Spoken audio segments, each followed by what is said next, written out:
Ladies and gentlemen, 6 feet 8 inches from South Carolina, Chuck Aitson!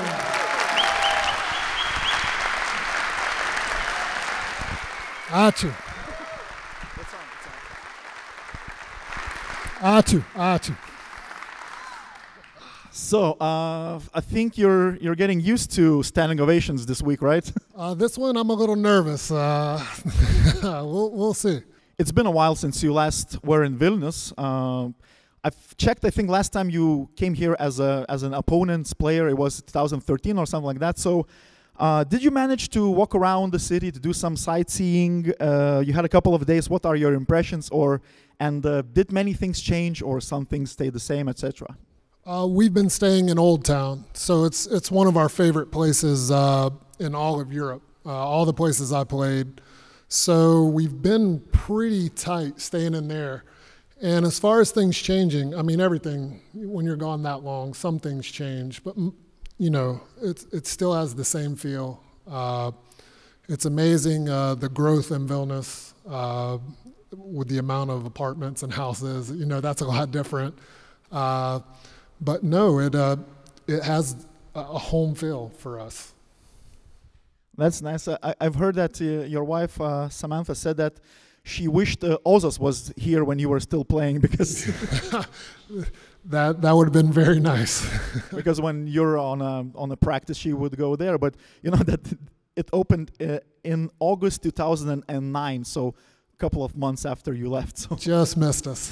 Just missed us by a couple of months. So okay, everyone. When I talk to people saying that I'm gonna talk to Chuck Aitson, everyone has the same question. What is Chuck Aitson up to now? Because I remember there were some rumors circling around that you're like a farmer somewhere in the rural South Carolina, sorry, or just training some kids, playing golf. So, what does your day look like now? I definitely don't farm. That's not in the books. You know. When I got done playing, I was away from home for the last 2 years. So when I got home, I concentrated on really just being a dad. I missed that. And so that's kind of been the way I've been going. My father is a coach, so I like to help him with the kids. And now my son also plays for him. So it's a chance for me to, you know, be around the game I love. With two people that I love. So this is a really good time in my life. So between my daughter's volleyball, which is a lot, she's doing great in that, and you know, my son in basketball, it feels like the days there's not enough time. So that's basically what's been going on. So you're just enjoying being a sports dad. Exactly. You know, and a lot of people know me as Trip and Maddie's dad and Samantha's husband. They actually don't know my name. So when we're in the States, it's a lot different. Maybe that's because you're not on any social media, right?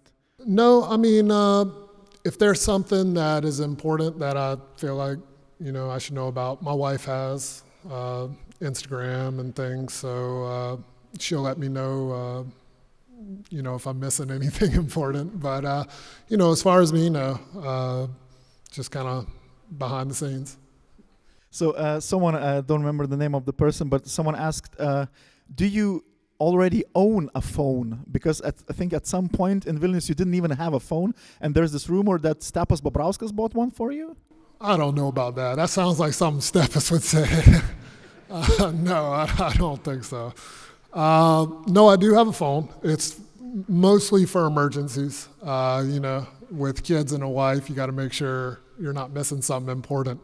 But I will tell you this, the year that we won, I think it was the LKL gave out the very first Apple iPhone to the championship. So I had a phone for 10 minutes, and then my wife had a phone. So I didn't have it very long. And it was an iPhone, you know? It was like the very first one, so it was very nice. Okay, the last question about the phone. Is your phone touch screen or does it have buttons? No, that's a misconception too. It's a touch screen. I think the very first phone I had here, though, was a flip. So that bothered everybody, but, I didn't need anything else. So, yeah, it's been some 11 or 15 years since you left Vilnius playing for Rytas, and 11 years since you've been here as a player. And you were in a game on Thursday. How did the fan culture change, if it changed at least? For me, it was very neat to see. Every arena you go to in Europe, you have a section. Usually it used to be like the ultras up in the corner, like our Rytas, the fans. Everybody has like a gate 11 or a gate 13. But rarely do you go to a gym where it feels like the whole gym is the main component of your fan base. And that's rare, and I think that's hard to play against. So I was really kind of blown away by that. That was fun to be a part of. It's fun for my kids to get to see, because in the States it's everybody sits and it's pretty laid back. So that's special. And I saw that Trip was enjoying it, joining in with some chants, not knowing the words but knowing the rhythm. And you saw the team as well. Well, you saw they play. Just to tell you, it wasn't the best game of the season, to be fair. That's what people kept telling me, but I tell them. We have this Lithuanian character that we want to look better for people from outside. So sorry for the game. No, it wasn't the best, but but it was still a win. I will tell you this: any game that ends with a win, I don't care how you got there, it's a win. So don't take those for granted. That's a wonderful thing. So you saw the team, you saw them play. Did you saw some players that you liked, like have good skill set, or that reminds of you maybe in a way, or what? The main thing I took away from the team is how much they play like a team. That's I really like the way the Americans played in the system. A lot of times you get some Americans and your foreign players, and they don't really buy into what the coach or what the team needs out of them. And I thought they did a wonderful job. And then I thought the national team guys, the level that they're getting to now, it used to be you'd have 3 or 4 good national team players on a team, and the rest were kind of okay. This is a different level for them, so that's cool to see that the players from Lithuania definitely they're getting better. And so some of the players that you saw playing there, they grew up watching you. For example, our current captain Margiris Normantas or Gytis Radzevičius, number 7. Well, they've been fans of Rytas since they were small kids. So you'd be amazed how many people have walked up to me and said, it's nice to meet you. My dad has told me a lot about you. So that definitely lets you know it's been a while. It was, when I was thinking about you coming back, and I thought, well, I was a very young then, etc., and there was like nostalgia. And then I realized that when you left, I was 23, and you were 29. It's only like 6 years difference between us. That's something. It looks, well, what I wanted to say, it looks that you have spent more time abroad that actually you did. So yeah, I want to talk a little bit about your pre-Rytas career, because we're gonna talk. The most of our talk will be about your Rytas days. Yeah, absolutely. I know you've did some great things after and before that, but we'll concentrate on Rytas. But you already mentioned that your father, Charles Patrick Aitson, and actually you are Charles Patrick Aitson Jr., and your son is Charles Patrick Aitson III. Yeah. And you go by the names Pat. Your dad is Pat, you are Chuck, and your son is Trip. Yep. Why is no one Charles? It just doesn't have the same ring to it. For about a year, I tried to be Pat back home, and that was terrible. It didn't work out? I was awful.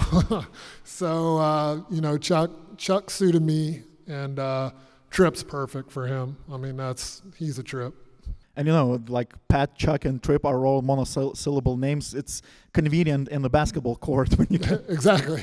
Charles. It's just too posh. That just sounds bad. So yeah, your father, Charles Patrick Aitson, is still a basketball coach at Pinewood Prep High School in Charleston. You played under him. Now your son is playing under him as well. So were there any other career options that you considered, knowing that your father is a basketball coach? Yeah, once I got back, it was kind of the plan was to be his assistant coach and then kind of take over. But I found out that I'm not great telling kids what to do and then not listening. So I don't know that I have the right temperament for coaching. I do enjoy being around the kids and do a little bit of training for them, but you know, I think it's worked out perfectly for me. And after your high school, you did not go far from Charleston, as you have enrolled at South Carolina University, and there you met another guy everyone here knows of. So can we get the video number 1? Oh, no. Chuck, I'm very happy to hear you back in Lithuania. You brought back your family to show where you lived there for a couple of years, and I hope you're enjoying your stay, and congratulations with your Jersey retirement, and have a great time there. We'll talk to you soon. So yeah, that's Marijonas Petravičius. Give him a round of applause.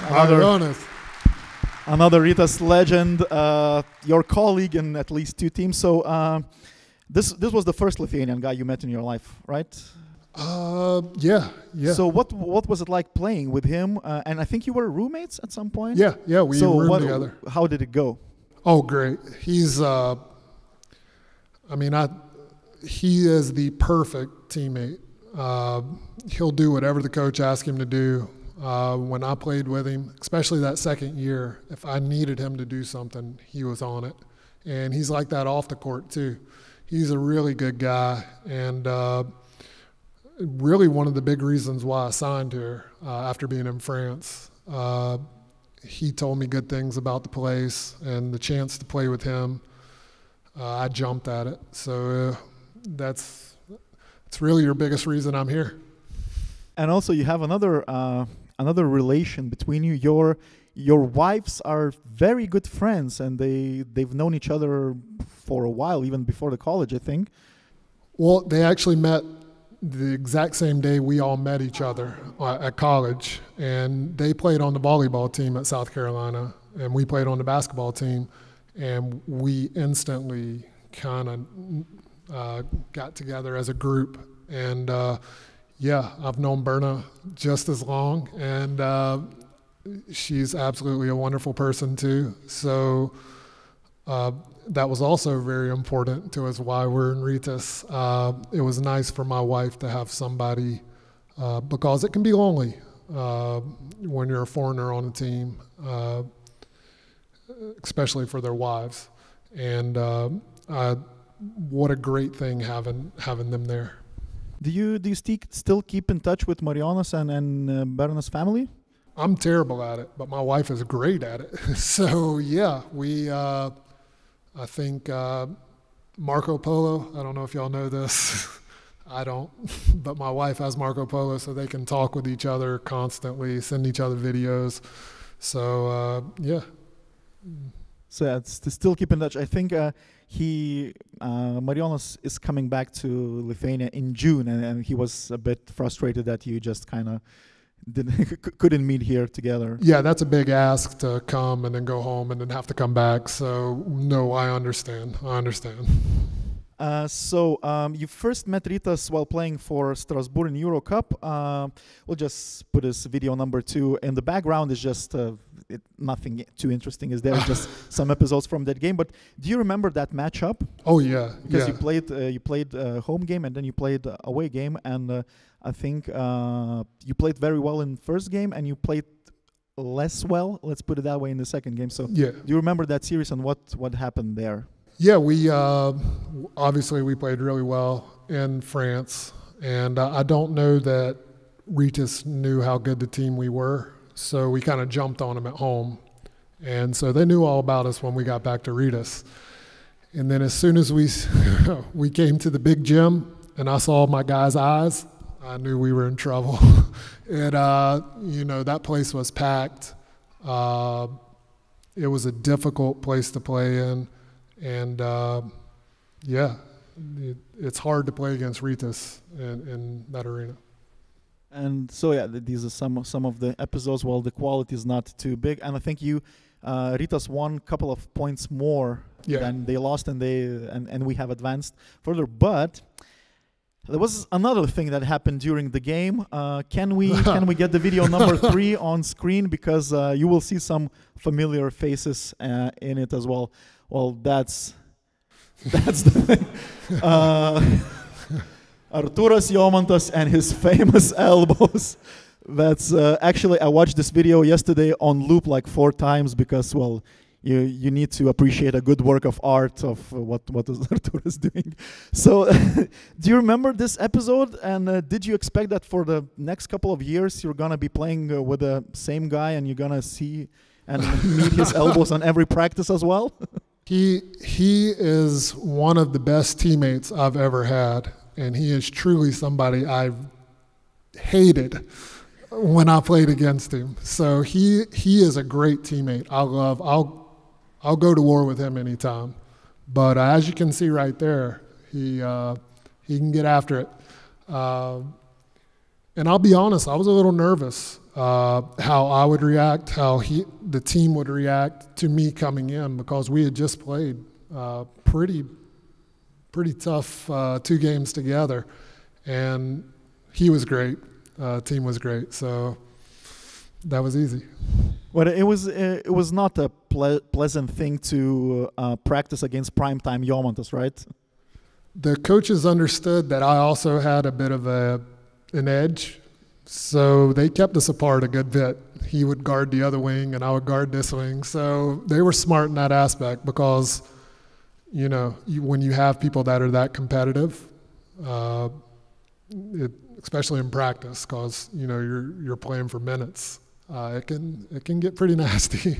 Well, rumor has it that you're free to say it was true or it wasn't, or not to answer. Rumor has it that you signed the contract with Ritas. It wasn't still the end of the season with Strasbourg. I think one of the main people who got you here was Jonas Vainauskas, right?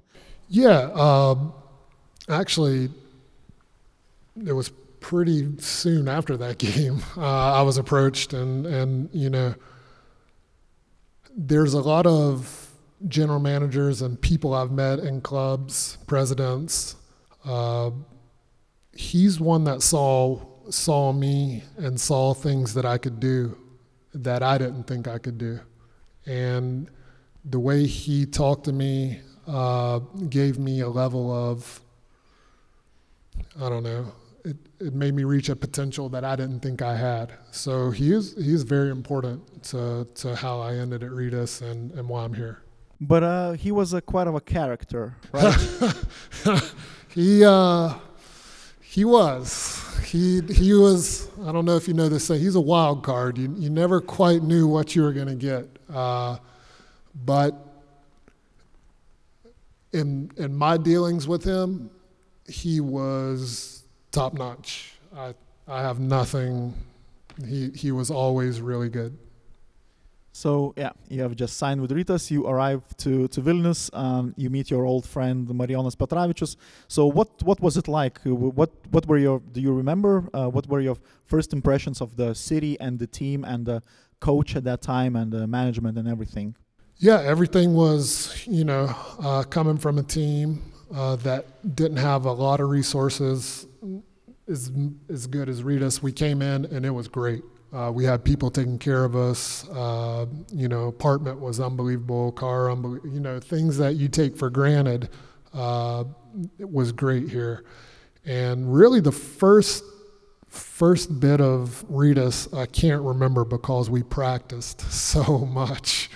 It was Alexander Trifunovic was just, we got after it. There was a lot of practice. So most of my memories at the beginning are just being on the basketball court.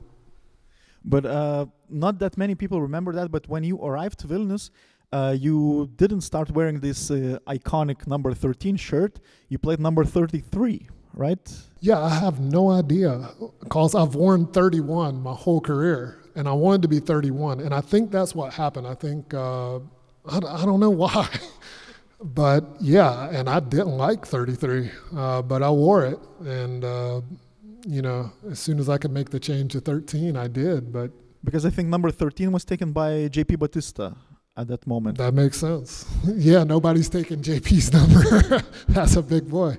So what was living in Vilnius at that moment like? I know you lived not that far from Barbican. Yeah. Is it true that you sometimes in the winter you would take some sleds and just go down the hill? Yeah, I don't know. I know most of you guys know that hill right next to Barbican Palace is great for sledding in the snow. I'm from the south and in the States, and we don't have snow. So I was like a little kid. I loved it. So yeah, that was a lot of fun.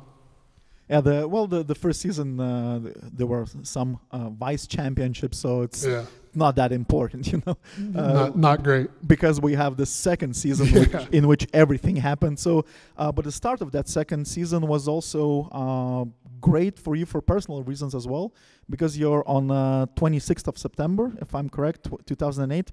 Your twins were born here, Trip and Maddie. They're somewhere here in up there in the audience. So I think they were born in the United States, but they quite soon they came here, right? Yeah, we were supposed to actually have them in Lithuania, and then we went home, and my wife had some complications with the pregnancy, so she wouldn't be able to fly back and have them. But originally they were supposed to be Lithuanian babies, but we got lucky, and they had them there, and that was a wild time because I had to come for preseason. And they stayed back, and so that was a hard time, but also a great time. But and this is the first time they're visiting the city they were supposed to be born in. So exactly, they did everything here first. So this has been, for me and my wife, this has been like unbelievable, and it's been cool to see the kids seeing places that we lived. Yeah, that is great. That is amazing. I know you walked around quite a bit around the city. So also, can we get the video number 4, because there was this another very interesting thing at the start of your second season. You played against Golden State Warriors. These are some photos from. I think they're courtesy of Arturas Jomantas or something. I bet they are. He took a lot of photos. So Misha. Yeah, that's Misha. And although Rytas lost 106 to 126, but you scored 28 points, had 9 rebounds, dished out 8 assists. That's Marijonas. So how do you remember that game? What was it like? And is it true that someone after the game said that this Lithuanian guy not only plays great basketball, but also is fluent in English? Oh, yeah. They were very surprised that my English was so good. But this was a lot of fun because, not making the NBA, when you're in Europe, you want to play against the NBA and see how you stack up. It was great for the Lithuanian guys, too, because some of them had never been outside of the country. So this trip, this kind of started it all for us as a team that, very, very tight team. So this was really fun. Were there any, at some point of your career, were there any chances or possibilities to go to play the National Basketball League? This next year I had, and the year after that I had opportunities, but I'm a European player. Like, the game suits me. I don't know the NBA at the time. The NBA now, a little better for me. I would have been fine. But at this time, playing in Europe just felt way more comfortable. And for my wife, it was perfect. Also, there were couple of interesting switches during that season. In December, a new coach arrived in Vilnius. That was Rimas Kurtinaitis. Antanas Sereika left and Rimas Kurtinaitis joined. What was it like playing for him? Well, and especially maybe training for him, because his practices are quite notorious. I remember I love Coach Sereika. I had a really good relationship with him. So when he was let go, the team wasn't doing that bad. So it was kind of like, oh, okay, ownership, they want more.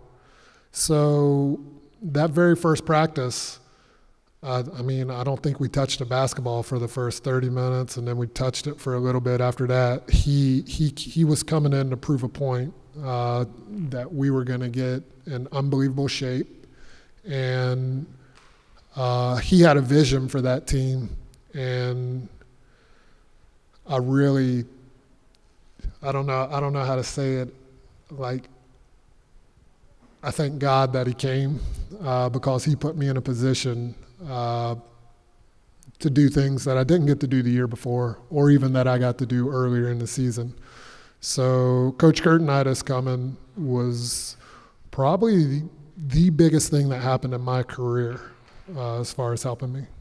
Because, we remember that the 2008 financial crisis hit Rytas because Matthew Nielsen left, Branko Milosavljevic left, and Rytas was left with only one point guard, Marius Prekavičius.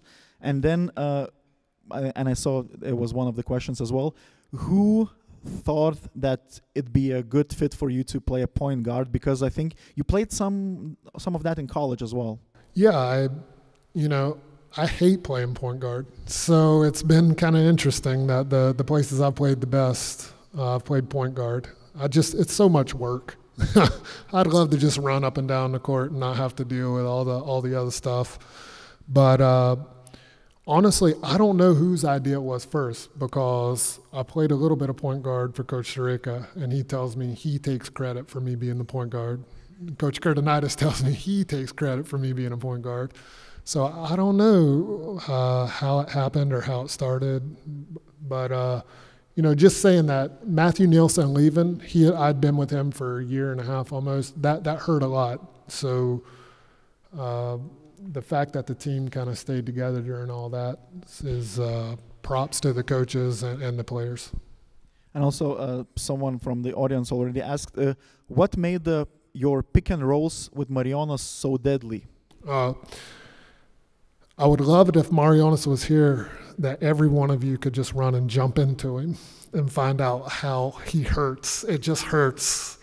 When you're in practice and you get hit with a Marijonas screen, you gotta make your neck, it hurts. So when I knew I had a big wall coming to set a screen, I knew I had at least 2 steps, and easy to make decisions after that. So, and I think it also helped that you played each other in college as well, and you had this long connection.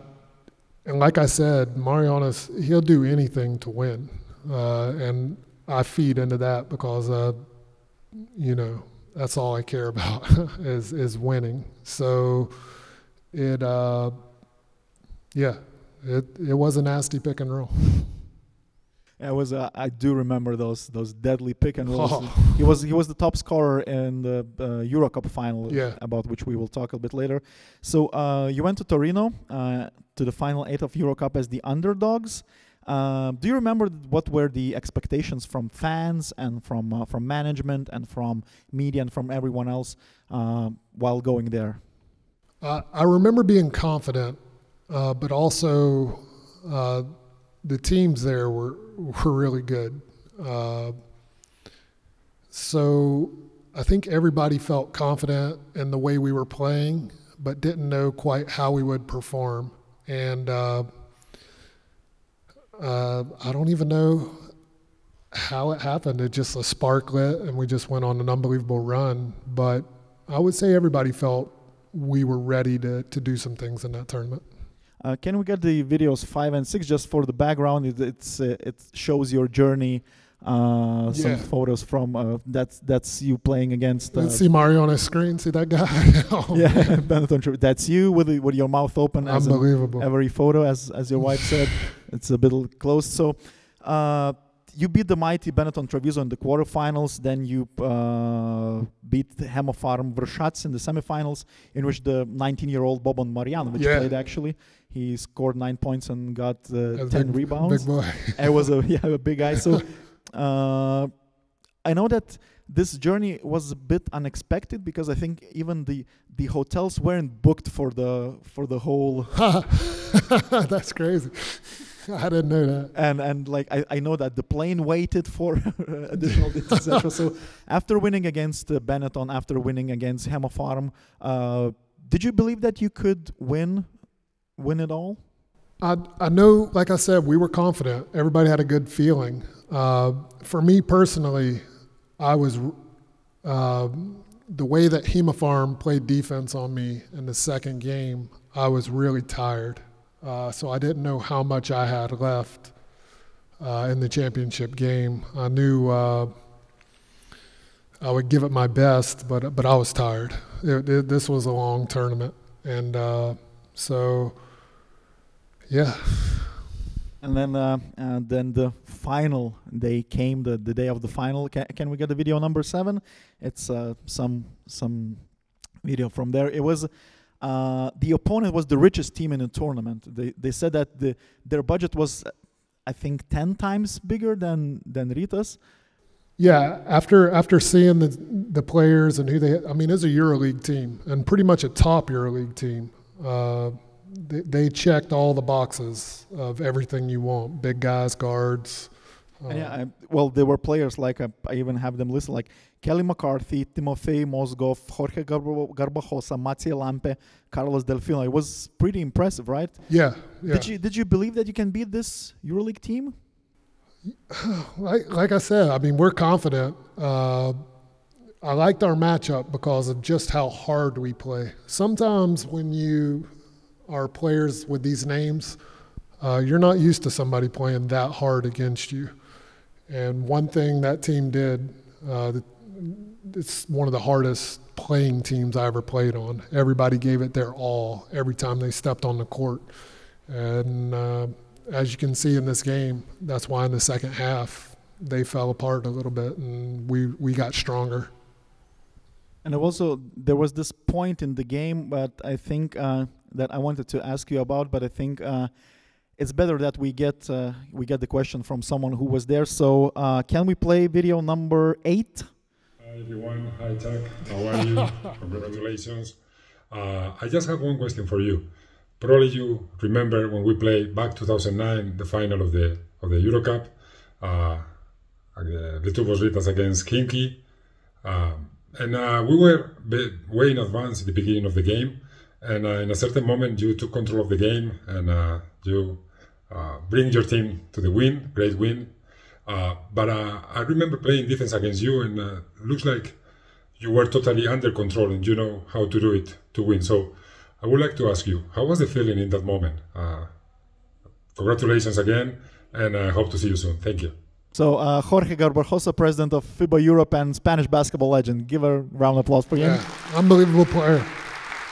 He played there. So what was going through your head when you were down -14, I think, at some point?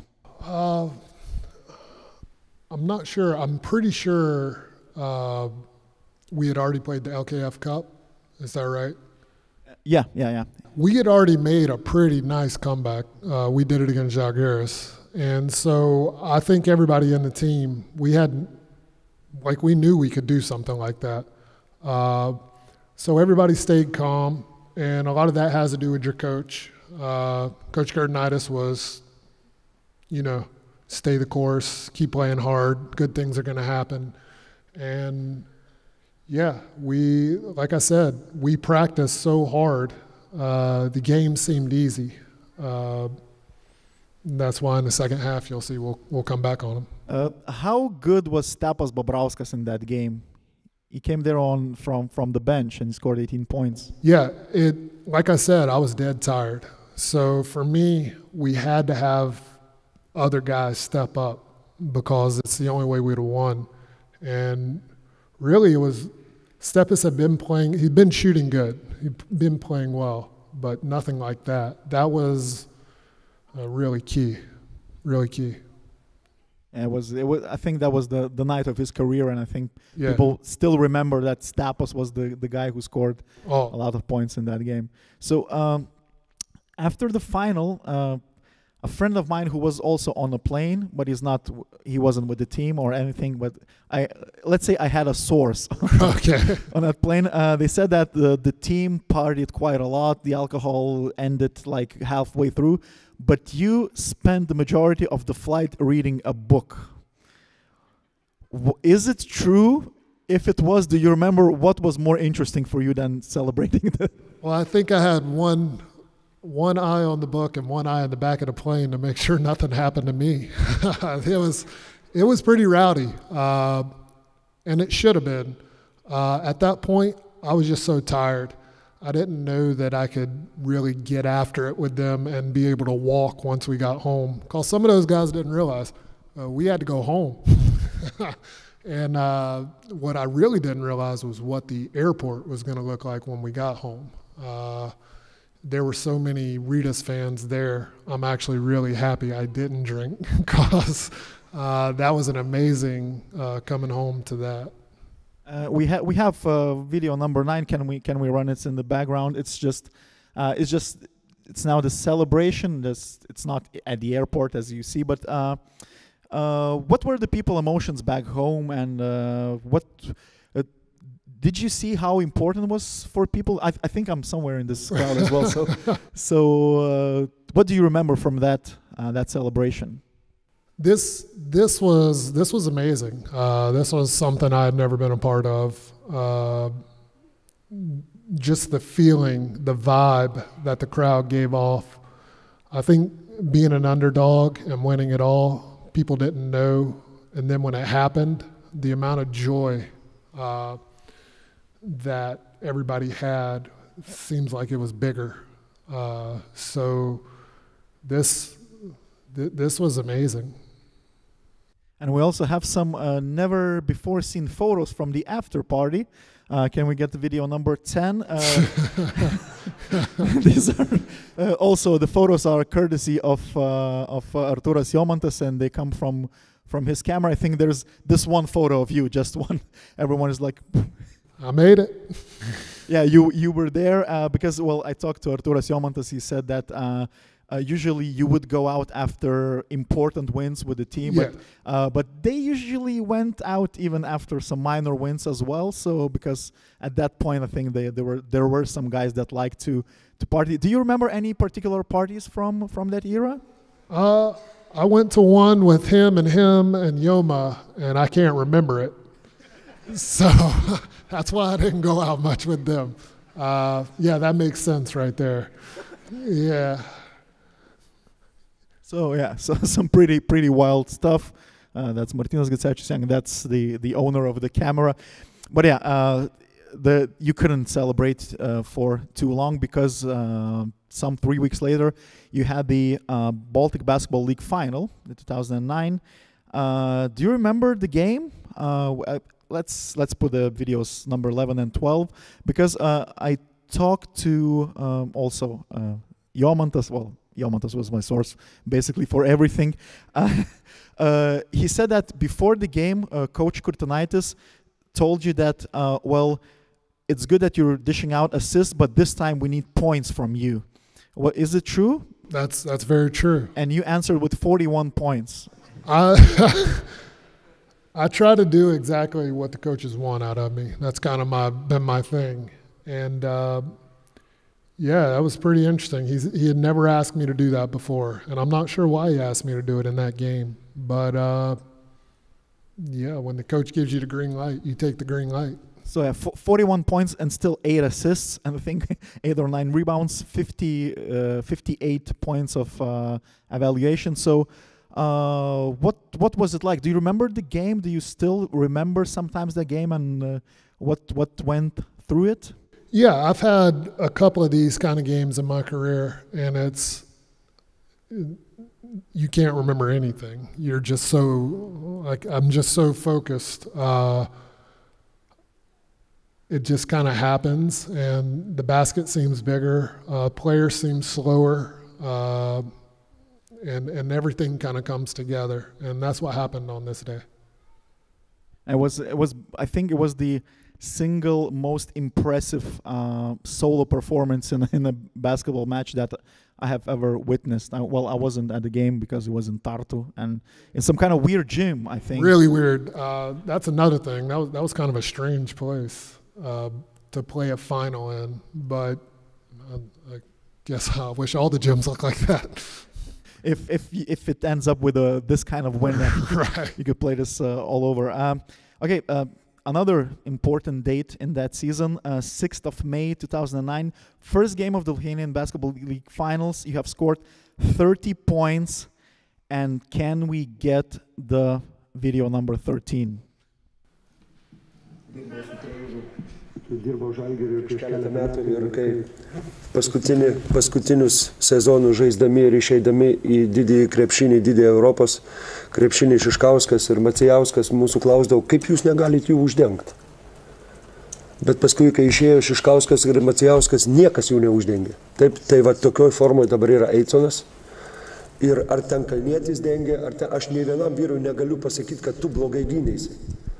Taip, mes 12 baudų ant jo išnaudojom, jisai įmetė iš 13 dar baudų, neturim vaistų, jisai žino išeiti iš situacijų. Jeigu eina dvigubinimas ar gera pagalba, jis atsiskiria laikus su kamuoliu, jeigu truputį yra plyšys praeiti, jisai praeina ir mažiausiai bauda. Tokioj formoje jis dabar žaidžia. Ir aš galiu pasakyti, kad tuo momentu mes neturim vaistų. Galit kalt mane prie kryžiaus.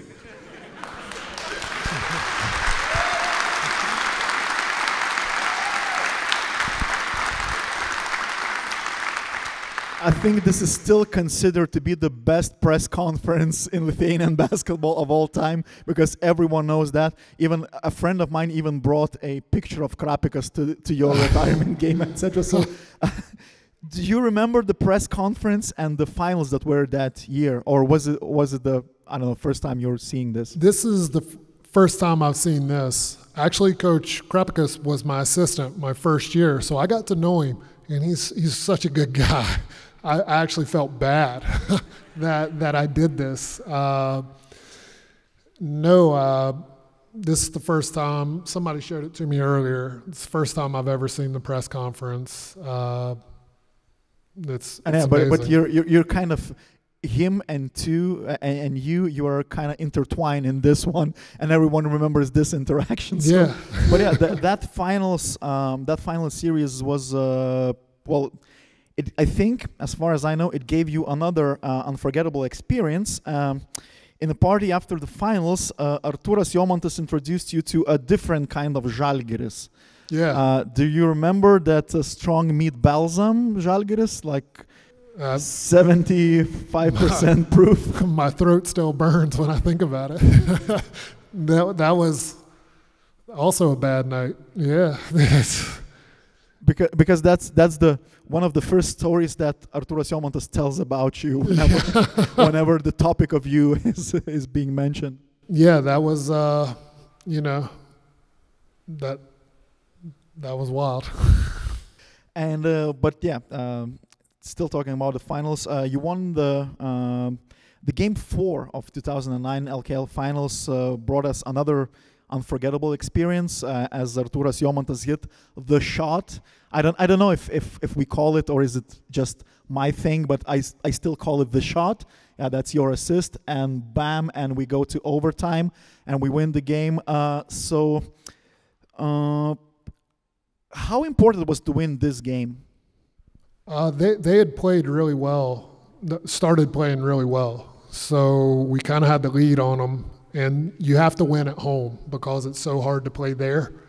I can't tell you what a big shot that was. I remember being mad at him because he went celebrating instead of trying to play defense after he shot it. But this was huge. And all season long, guys made just huge shots. But none bigger than that right there. So yeah, it was 3-1 after this game, and then you won the next game. You finished the season by becoming the MVP of the finals and also winning the 5th title in that season. Have you ever experienced something like that before or since? No, that's and I don't know that we'll ever see anything like that again, because it's to even play in 5 cups is unbelievable. To win 5, I mean, we didn't have an off game one night. We didn't have something happen. We won 5 times, big cups. Nothing ever touched that in my career again, for sure. And let's talk about the legendary 2009 team one by one. I'll give you a player's name and last name, well, except for Marijonas Petražius, because we talked about him quite a lot. I'll tell you a player, and then you tell me some things about that person. All right? Absolutely. So, Stepas Bobrauskas. Stepas is exactly what we needed coming in that year. He walked in the gym and he knew we were going to win the game, and he would tell you about how we were going to win the game. He had that kind of confidence. And I think he did really big things in that season, not only on the court, but off the court, as far as, being somebody that everybody could talk to, and especially for me, Milko Bjelica. Milko, he's very quiet. And on a different team, a different style of play, he would have been the best player, because he was very difficult to play in the post. He had so many moves that if he played for a different kind of coach, he'd be sitting in this chair maybe, and not me. Okay. This could be a bit controversial one. Donatas Zavackas. Yeah, and I understand why. People have told me why, but I don't know. I know you guys remember this famous middle finger, and that'll always be how I remember him. And I know it's a difficult situation right now, but always remember that, okay? Because that was ballsy. I thought we were going to get killed. It was. So, Arturas Jomantas. Like I said, we talked about him a little bit. The other thing I want to say about Yoma is during the Euro Cup game against Khimki, there was about a 3 to 4 minute period where we were kind of lost. And I was on the bench because I needed a break. And I think I know he hit a 3-pointer, which is kind of rare, so it's weird to see him hit a 3-pointer. It was rare, yeah. I think he had a 3-pointer and a little jumper, and he assisted Stepas on a play. Without that run he made right there, I don't know that we win. I don't think he gets enough credit for that. That was probably, for me, the biggest thing that happened in the Euro Cup game for us to win. Yeah, Yeah, that's also... This gets wild, even back to the bus. Okay, another guy who's... currently playing in finals, still professional basketball, Mindaugas Lukauskas. Yeah, I loved playing with Minda. And the first year I was here, Minda kind of didn't get as much time on the court as he would have liked. And that next year, I think when I became point guard, he understood that I had total trust in him. He got to do more things with the ball. He got to shoot more. And I think that year, I don't know exactly how he's played after that. I imagine that's some of the best basketball he's played in his whole career. He took it to another level. And, offensively, defensively, I can't say enough about Minda. He was great that season. Martynas Gecevičius. Yeah, it's so weird because we talked about this with my wife. He's a young guy on the team when I was there, but he felt much older. He was like an old guy already, like a veteran, the way he carried himself during practice, the way he talked. He hit some unbelievably big 3-point shots in that season too, and he can really shoot it. So he was a lot of fun as a point guard to know where he was on the court, because I automatically just think that's an easy assist. he's going to get me an assist. I'm good. But he's a really good player. And I sort of kind of hate him a little bit too because he was at Olympiacos when I was in Barca, and he cost me a EuroLeague final that year. So, but I love him. He's a good guy. So another shooter, Justas Sinica. Yeah, Justas actually in the finals of the LKL came in, and they started guarding me kind of a different way, double teaming me real hard. And Justas came in and hit some really big shots in Kaunas that really, like, we needed those. And he could really shoot the ball too. And it's nice when you're a point guard. I'm telling you, all these guys could shoot. And that made it so much easier for me. The lane opened up. And no, he was a very good player. Another guy, we saw a photo of him already, Misha Anisimov, Mikhail Anisimov.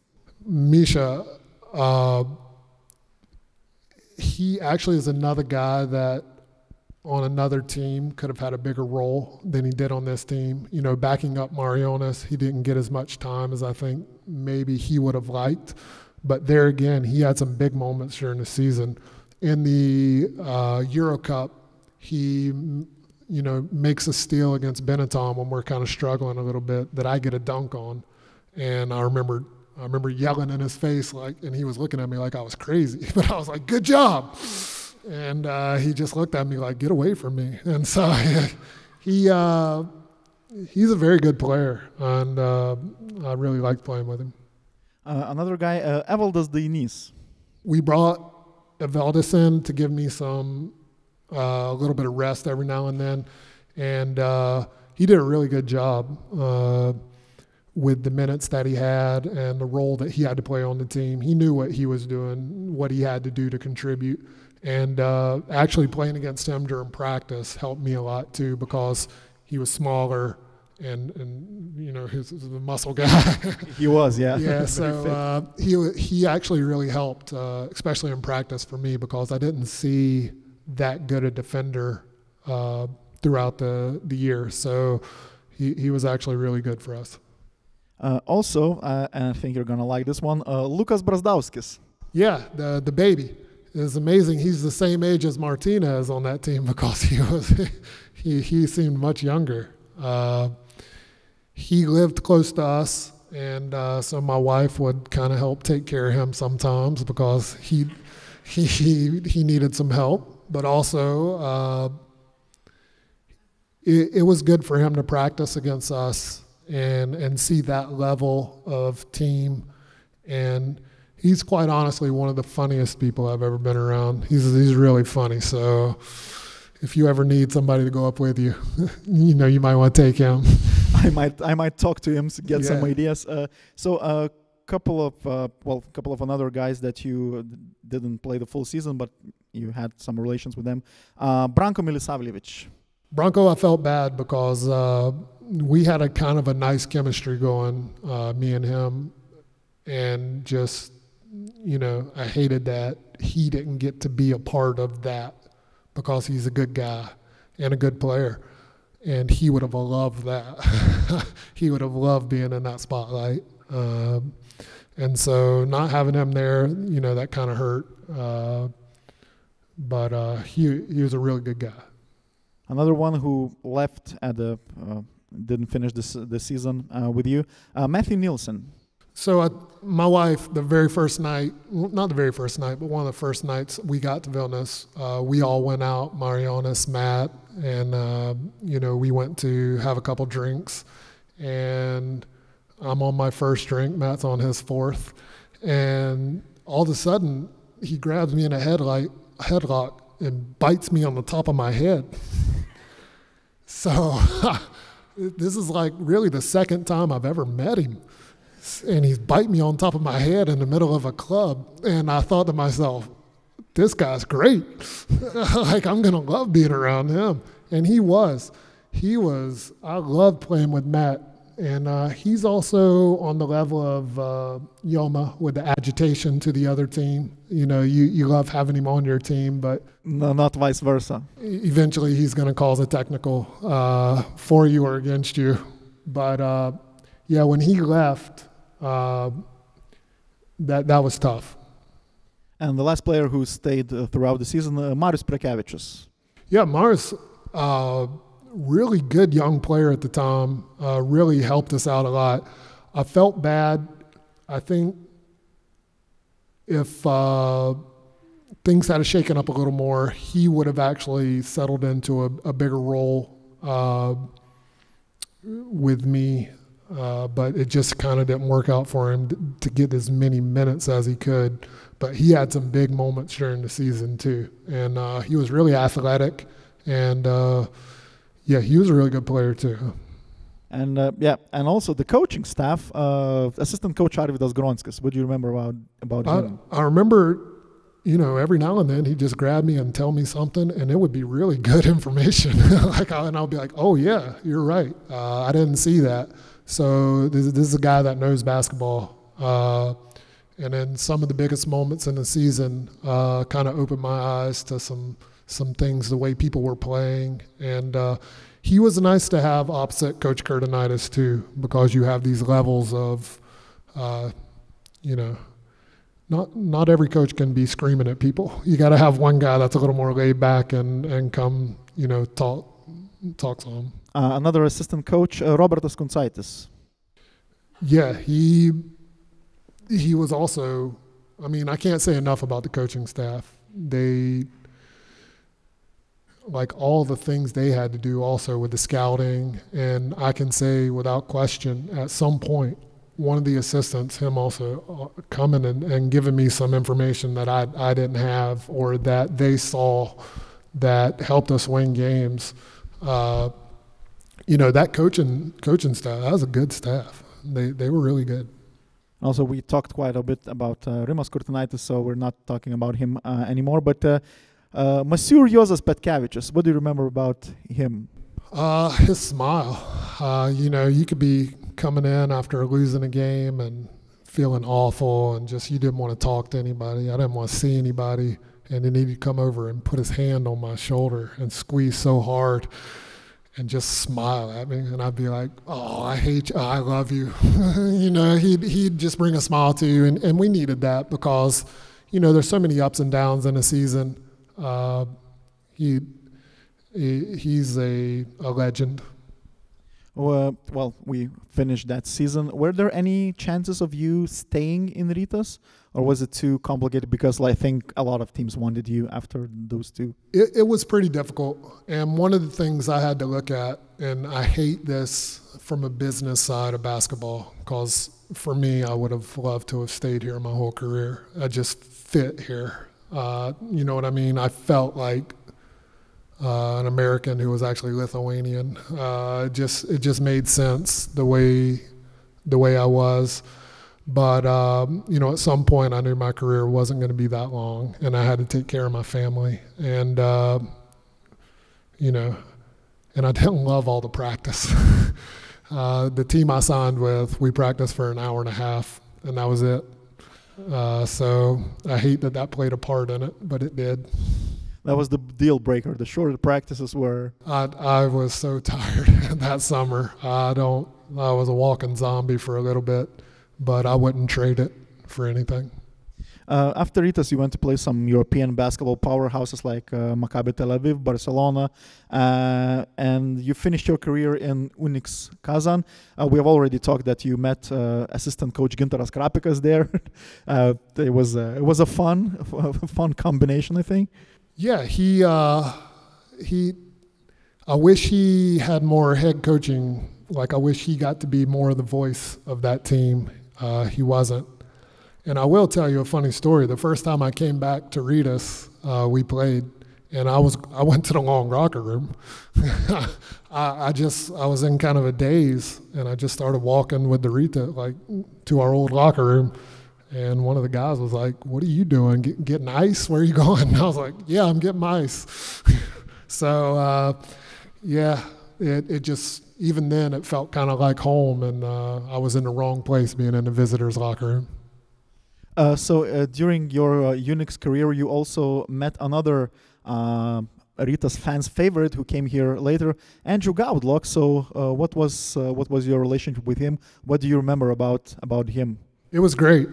He came in, it was his first year, so he was kind of learning everything about, you know, it's important how you treat your body, all those things. And I'm so old, you know, I had some good advice for him for different things. I've never met a more gifted scorer in my life. He could score in so many different ways. He was really hard to guard.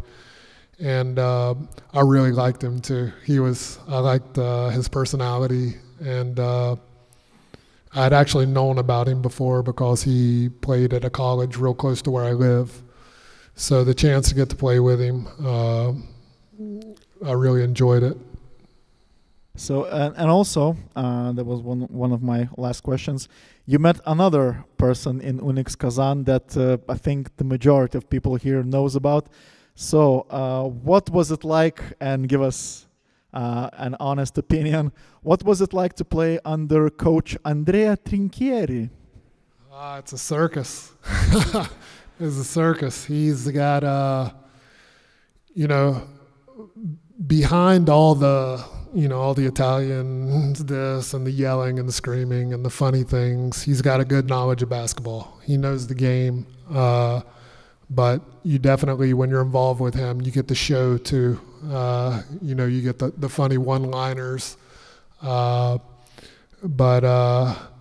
he was something. He was something to play for. Okay. So you have retired from professional basketball in the year 2014. You were not already 34 at that time. You were 33 at the time. So what were the main things that was this decision hard to make, or was it easy to make? This is actually the easiest decision, one of the easiest decisions I ever made. For 2 years, I lived in Russia without my wife and kids because it was just, you know, it was a tough place to live in Kazan. And I just didn't think, I just didn't want them in that environment. So after the second year, you know, there were thoughts of me coming in halfway through the season and playing for a team. But once I got home, I knew, and my body knew, that it was time. So yeah, that's it. That were my questions, but we have a lot of questions from the audience. So, all right, good.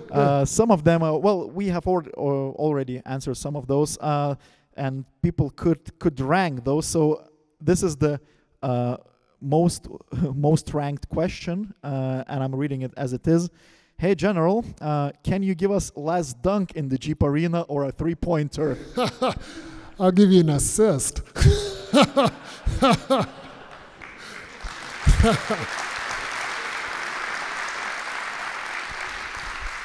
That was questioned by Andrus. Actually, I had a one-liner prepared for you when we were meeting you at the airport. I wanted to go to your luggage and said, "Let me this time assist you." That would have been nice. But yeah, I forgot, and only now I remember this. Ramūnas Linkus is asking, which player did you dislike the most in Žalgiris, or who played the dirtiest basketball on that team?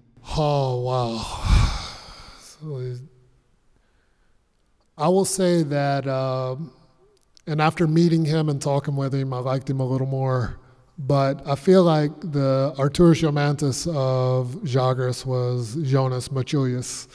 I felt like they had some similar qualities. The way he played, very physical, and then if you touched him, he acted like you punched him. So he was definitely one of the guys that got under my skin more than anybody. Question from Elias.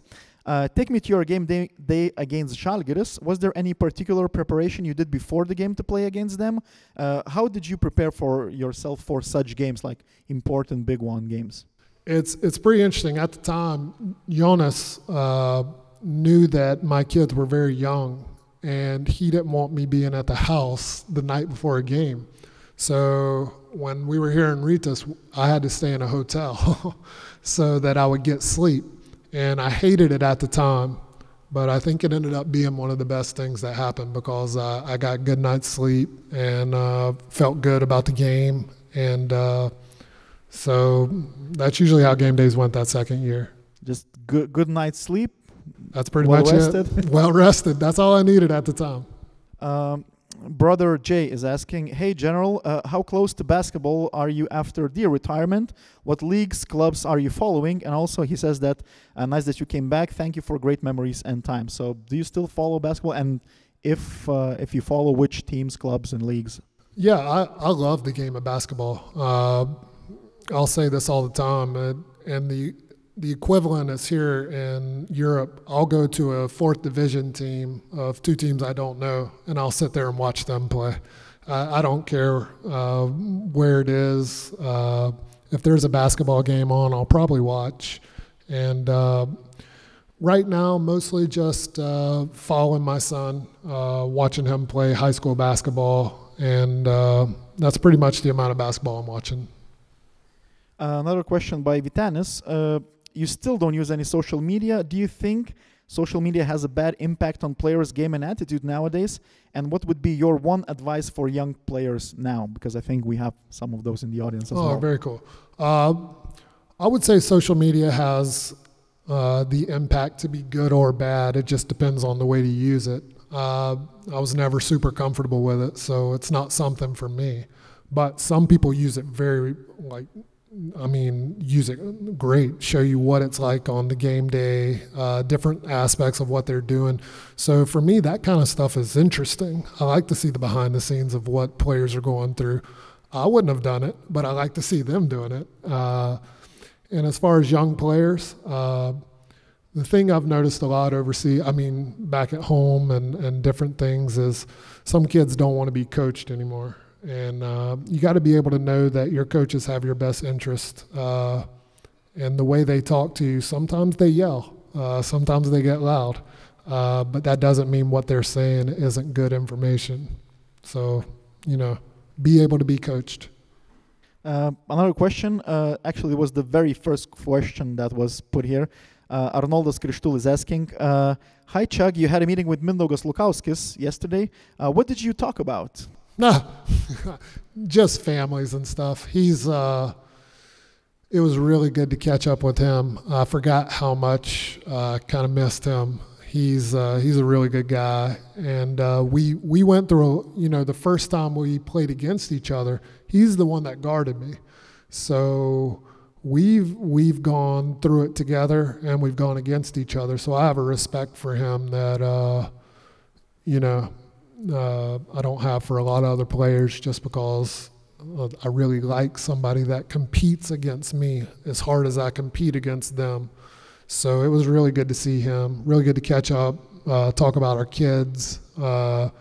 He's in the middle of a championship right now, so I wished him luck. And, that's basically it.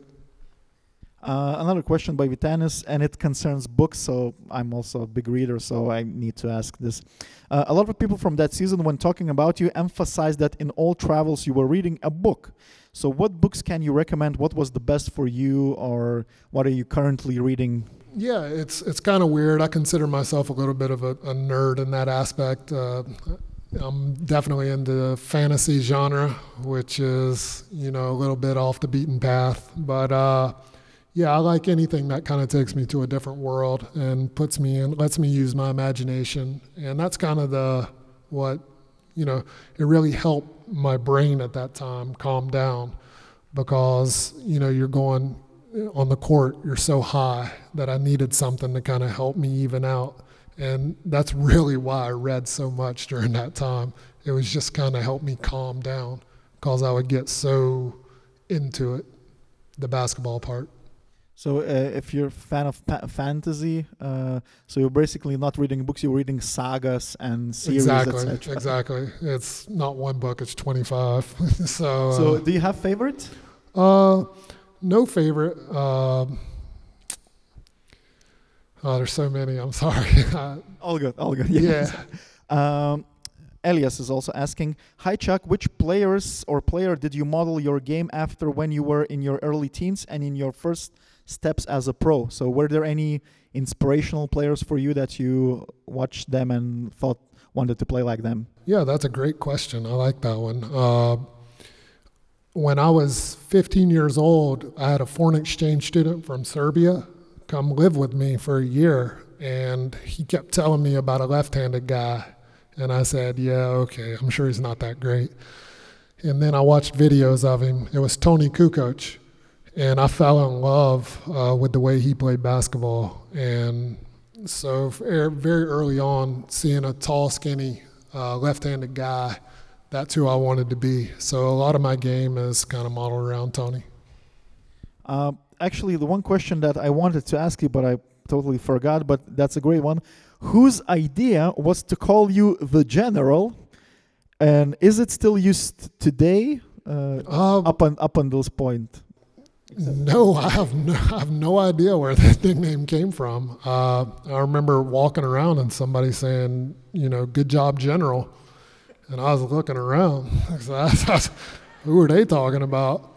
And then, he poked me in the chest and said, General. And I said, well, there it goes. So it's actually, somebody called me that, and my kids were next to me, and they just started laughing at me because they think that's a hilarious nickname. It looks a bit like, like you meet your friends from college days and they know some embarrassing truths about you. Exactly. And they say in front of your family, and you're like, you're not that person anymore. But be like, and secretly I like it, so I have to be like, oh, it's terrible, but I'm really like, I like it. It's a great nickname. And it's very popular to refer to you in here and this very cool. as the General. A short one, Giedrus asks, hi Chuck, what is your opinion about Žalgiris? I've been to some other teams and played in some derbies before, but I've never played in anything as hot as that derby. When you land, they pretty much tell you, you have to hate them. And then you're like, okay. And then I remember my first game against them, I was like, I hate these guys. And they were like, exactly. So it's definitely something that you have to kind of live through. I can't tell you about it. You guys know because you live it.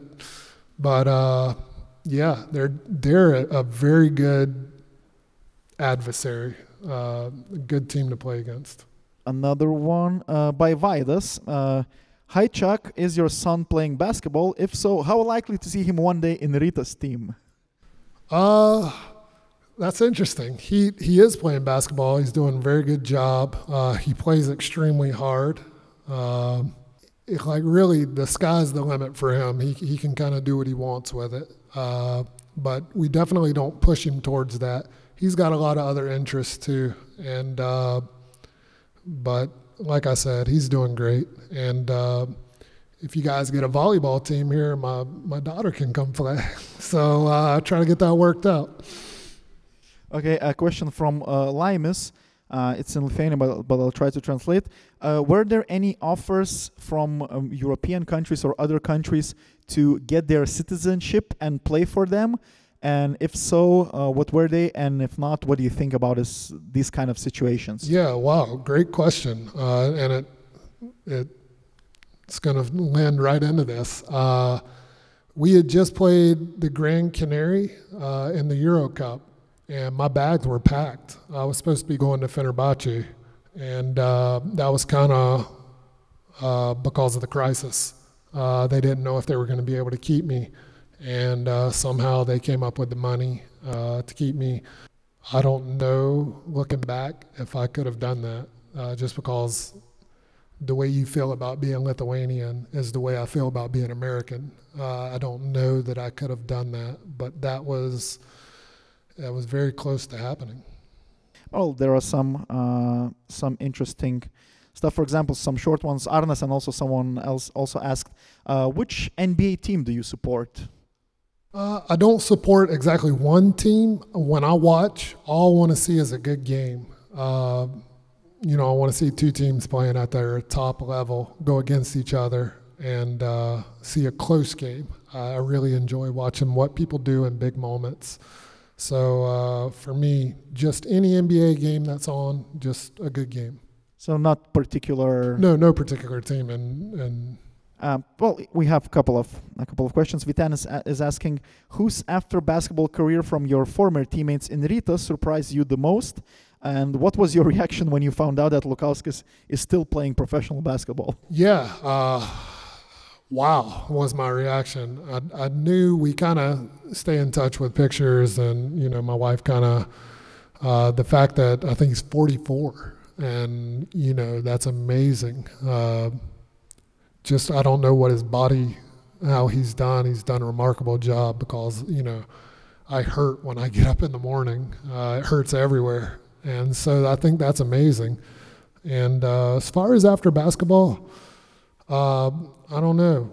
Probably Matt Nielsen. It's really weird seeing him as an assistant coach for the San Antonio Spurs, because that's crazy that he. You couldn't believe that he can be a coach? No, because he had that in him. I just didn't know how he would, you know, just seeing him there just kind of blows my mind. And also Hollis Price is an assistant coach in college, so I get to see him on TV every now and then. It's really cool. Yeah, and he also, there's a guy in our team now, Justin Gorham, who played for Houston, and Hollis Price was his coach, so also quite interesting. Yeah, Justin came over and said, hey, nice to meet you. You know, Hollis was my coach. He says to tell you hi. And I was like, oh my God, that's awesome. Like, I love Hollis Price. You know, he's another guy, you know, just played so many games with, tough games, and was really a good guy off the court too. So it was awesome. And the last question of this talk, and kind of I wanted to ask that as well. You haven't aged one bit. What is your secret to longevity of life? Not using social media, maybe? No, that's. I think it just has to do with being very comfortable in your own skin. Also, family. I think that, you know, you put those things together, and you know, you have a lot of love, and that's helped me out and helped me feel serene. Thank you. You're welcome. Ladies and gentlemen, the General. Thank you, guys.